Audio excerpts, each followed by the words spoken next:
On this episode, I talk about turning points, content, real estate, and chugging. You ask questions, and I answer them. This is the Ask GaryVee Show. Hey everybody, this is GaryVee, Nerdchuck, and welcome to episode 36 of the Ask GaryVee Show. Fun fact about the number 36, it's the last time I'm doing a fun fact about a number. Barry asks, Gary, would love to hear your opinion on whether a PR company or person should be overseeing social media for a business. Barry, great question, and before I even answer it, I just want to thank you for being a longtime interactor friend with me. I don't like using the word fan, but I say it sometimes, it just slips. Barry, I've always enjoyed our conversations on Twitter over the last 4 years, so thrilled to have you on the show. You know, I think I know where you're going with this question, which is the notion of, you know, VaynerMedia was built on coming into companies and taking the social media away from PR companies. Some of the bigger PR companies in the world right now have built out social media departments, and they've done a nice job to varying degrees. I wanted to answer this question because I want to get people around the psychology of the difference between PR and social, and why I do think that, of course, there's people, look, hundreds of people in this company have worked in PR before, so there's some great things about PR, being able to handle pressure, the speed of it. The difference though is PR is very B2B. When you're a PR person and you're working with a client, the Yankees, you're trying to get them press in the New York Times, the New York Post, ESPN, you're working directly with a human being who's the gatekeeper to make a decision. When you're doing social, you're dealing with all the fans, and it's much more B2C. So I don't have a problem if a PR person or company is doing the social for a company or individual. I just want to make sure they have a different gear in their brand, understanding, not brand, but that was an interesting slip up. I just want to make sure they have that gear to know that they need to be looking at this as a B2C game versus the B2B game that is PR. East County Today says, Gary, love the iTunes touch. What was the moment you knew you would be okay when starting your company? East County, right? East County Today. East County, that's a little Bone Thugs reference to episode, I can't remember. East County, the moment I knew that I was gonna make it was the first day I walked into my dad's liquor store.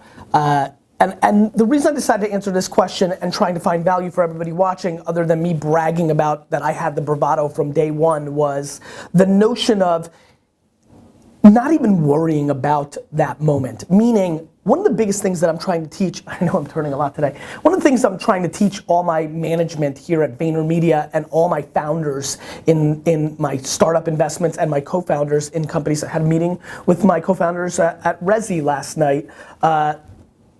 The number one thing I keep telling everybody is to not worry about the things that don't matter. Worrying about or trying to figure out this is the moment when I made it is something that I think cripples people, and I just don't even think about those things. I could answer this question two ways, which are the two right ways, which is one, the moment I walked into my dad's store because I had that confidence, or I could answer the other way that's equally as true, pulling on both sides like a bridge, which is I haven't made it yet. They both are right, and the truth is, outside of this question, I don't think about it at all, ever, period. And the reason I'm answering the question is because I'm trying to get as many of you who are watching this show right now to not worry about those things. Worry about executing, worrying about feeling good about your life. Don't worry about making it, because making it is an outside force. The inside force of you just doing it is what you should be focused on. Kyle asks, Gary, is there a way to drive traffic to a website when posting content directly to Facebook? Kyle, yes.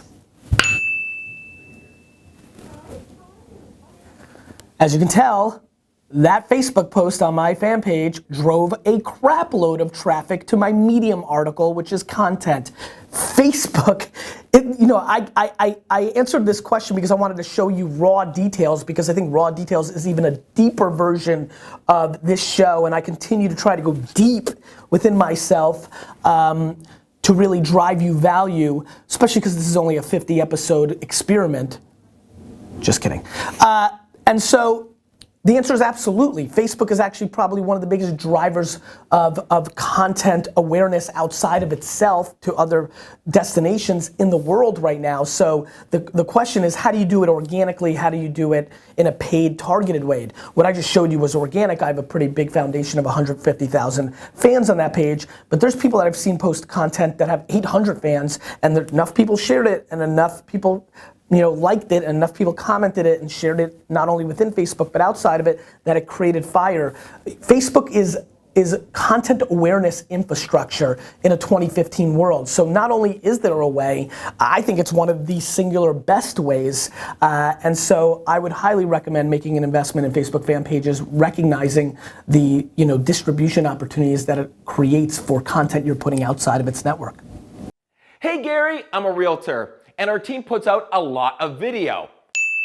Now in episode 8, you said it was important to put out daily content. So my question to you is, if you are a realtor, what kind of daily video content would you produce? So that was a tremendous video. Let's all at the Vayner Nation pay attention to multiple things, including he was wearing the ROI of your mother t-shirt, the fact that he dinged the jab, jab, jab in the background, a random man walked by in the background, which is a reference to some of the stuff we've done in the show. If you're listening on the podcast, I highly recommend you go to YouTube and watch this episode just to watch this video because it was tremendous. My answer is very simple.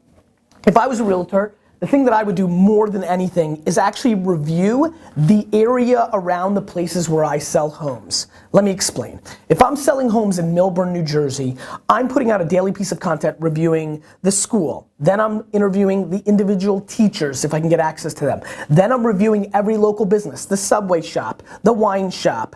Then I'm interviewing literally people that have lived in the neighborhood for 50 years. I'm putting out content to make you romantic around the stories in the area because people pick them for utility, convenient. What I mean by that is convenience of transportation, how quickly from the office, but they also pick because of the school systems, and there's a lot of data out there on that, but how about making it a little warmer and interviewing Miss Robinson, the 3rd grade teacher, and then obviously kind of the amenities around it, right? The playground, the best stores. I remember a realtor telling me that people have moved to Short Hills because of Winelibrary. I thought that was cool. It felt like such an anchor to that area. And so what I would do is daily content on the 20-mile radius or the 10-mile radius around the area where you sell the homes. The stories that are tucked away in the businesses and the school system and the iconic neighbors that have been around forever. Those stories are the narrative that will create emotion, which will be on a tipping point scale on a 50-50, maybe the thing that tips someone to buying